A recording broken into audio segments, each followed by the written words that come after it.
Voici le tableau avec lequel on a commencé et pour mieux comprendre les applications affines, on va faire une représentation graphique de ce tableau. Rappelez-vous que cette fonction, c'était f de x égale moins 2x plus 10. Et donc, je vais faire un repère avec, sur l'axe horizontal, on aura la variable x et sur l'axe vertical, on aura la variable f de x correspondante. Par exemple, notre tableau nous dit que quand x égale à 0, f de x est égal à 10. Donc, le point 0, 10 fait partie de ce graphe. Quand x est égal à 1, donc j'ai tracé une petite droite au niveau de 1, le f de x correspondant c'est 8. Donc je trace une ligne horizontale au niveau du 8 pour placer le point. Ce point fait aussi partie du graphe. Quand x est égal à 2, f de x est égal à 6. Donc je place mon point là-bas. Quand x est égal à 3, f de x est égal à 4. À 4 exactement, oui. Donc on place notre point là-bas. Quand x est égal à 4, f de x est égal à 2. Et enfin, quand x est égal à 5, f de x est égal à 0. Et donc, si on trace une ligne qui passe par ces points, on peut faire quelques remarques. Rappelez-vous que cette ligne droite représente une application affine. Et donc, de manière générale, on peut conclure qu'une application affine constitue une ligne droite lorsqu'on la représente graphiquement. On peut aussi remarquer que l'ordonnée à l'origine est l'image de 0. L'ordonnée à l'origine ici, c'est bel et bien 10, qui correspond à f de x égale moins 2x plus 10. Donc, on peut dire que B, ou l'ordonnée à l'origine, c'est l'intersection entre l'axe des ordonnées, ou l'axe de f de x, et la ligne droite en question. Donc, c'est là où il s'intersecte, où il y a intersection. Et c'est pour ça que B s'appelle donc l'ordonnée à l'origine. Et une dernière remarque qui est beaucoup plus subtile, c'est qu'on peut observer une certaine proportionnalité au niveau de ce graphe. Par proportionnalité, je veux dire que lorsqu'on traverse une certaine distance x, on traverse une certaine distance y correspondante. Donc tous ces triangles sont proportionnels. À chaque fois qu'on traverse une certaine distance y, on a une certaine distance correspondante sur x qui est proportionnelle tout au long du graphe. Cette notion de proportionnalité est absolument cruciale pour comprendre les applications affines, donc on va passer un peu de temps dessus.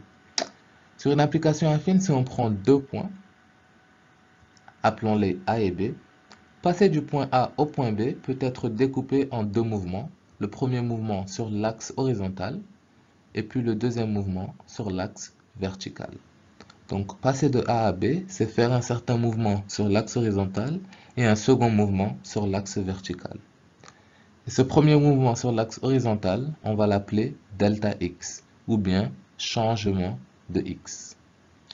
Et dans notre cas, pour passer de A à B sur l'axe des x, on est passé du point 1 au point 4. Donc on a parcouru une distance de plus 3. Passer de 1 à 4, c'est parcourir une distance de plus 3. Donc delta x, ou bien le changement de x, ici est égal à plus 3. Et sur l'autre axe, on va appeler ça delta de f de x, ou bien le changement de f de x. Et dans notre cas, dans notre exemple, pour passer de A à B sur l'axe de f de x, on est passé du point 8 au point 2. Donc on a parcouru une distance de 8 à 2.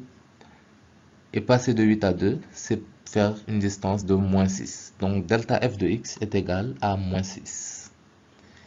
Et donc, on va tester si il y a proportionnalité, c'est-à-dire si le ratio entre delta f de x et delta x est généralement constant sur cette droite.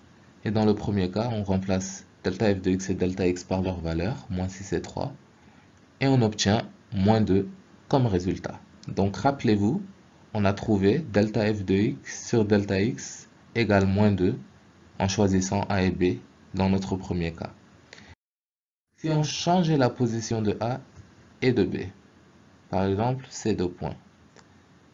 Ici sur l'axe de X, on a parcouru une distance de 0 à 5, donc delta X est égal à plus 5. Et sur l'axe de Y, on est passé de 10 à 0. Donc on a parcouru une distance delta f de X de moins 10. Donc le ratio entre delta f de X et delta X, on remplace par leur valeur, moins 10 et plus 5, nous donne moins 2, comme dans l'exemple précédent. Donc peu importe les deux points qu'on choisit sur cette droite, le ratio entre leur changement horizontal et leur changement vertical est toujours constant. Donc avec une application affine, delta f de x sur delta x est une constante. Plus important encore, quelle constante? Rappelez-vous que f de x est égal à moins 2x plus 10. Le moins 2 représente delta f de x sur delta x. Il représente le coefficient de proportionnalité qui existe entre le changement sur l'axe vertical et le changement sur l'axe horizontal. Donc très important, rappelez-vous que ce coefficient est égal à delta f de x sur delta x. On va même le préciser. C'est quasiment un théorème. Si on commence avec f de x égale ax plus b, le coefficient a, rappelez-vous qu'il s'appelle le coefficient directeur, est égal à delta f de x sur delta x. Peu importe les deux points qu'on choisit, le delta f de x sur le delta x sera toujours une constante.